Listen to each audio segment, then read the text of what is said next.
大家好，我是涛姐。今天我们做一款糯米馅酥饼，它的特点是外酥里糯，香甜可口，比买的好吃。做法也非常简单。下面我们一起开始吧。先来和面，盆中倒入500克中筋面粉，放入10克白糖，倒入60克玉米油搅匀，再分次加入170毫升温水和面，搅拌成絮状。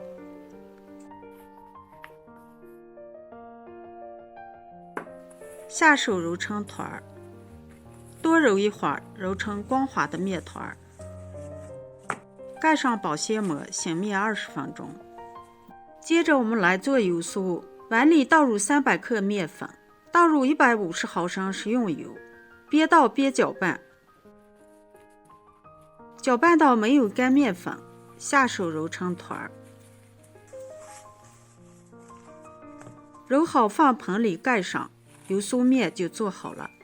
锅中加入180毫升水，倒入50克食用油，130克白糖，用铲子搅拌至白糖融化，然后倒入150克糯米粉，搅拌成细腻顺滑，成团就可以。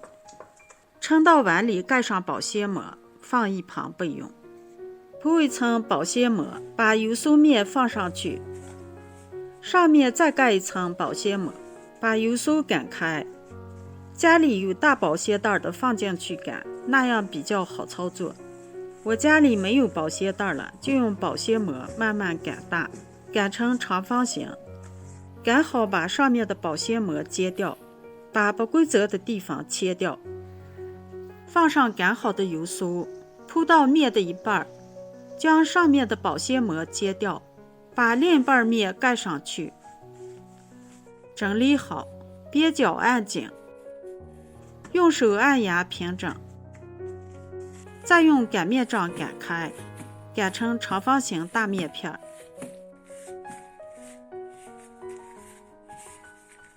再折叠回去，转过来擀开，再擀大。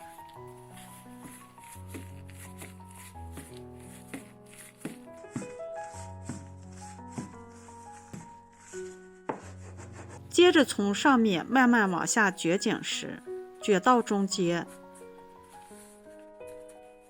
然后再把另一半从下面慢慢往上卷紧实，卷到中间，用刀切开，两个都搓成均匀的长条状。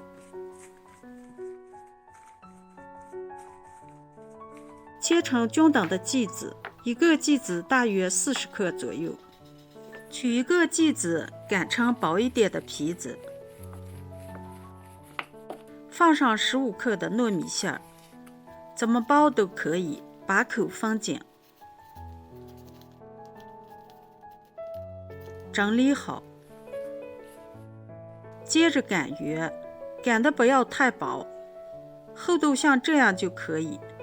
一个生胚就做好了。垫饼层刷油，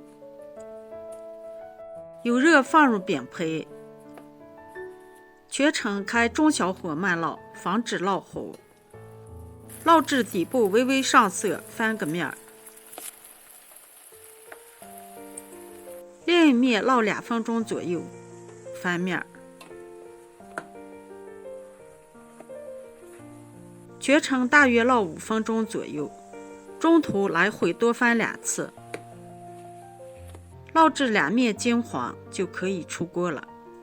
我们的糯米馅酥饼就做好了，稍微一碰就掉渣。掰开一个看一下，外酥里糯，超级的好吃。喜欢的朋友快收藏起来，有时间试试。这期视频就和大家分享到这里。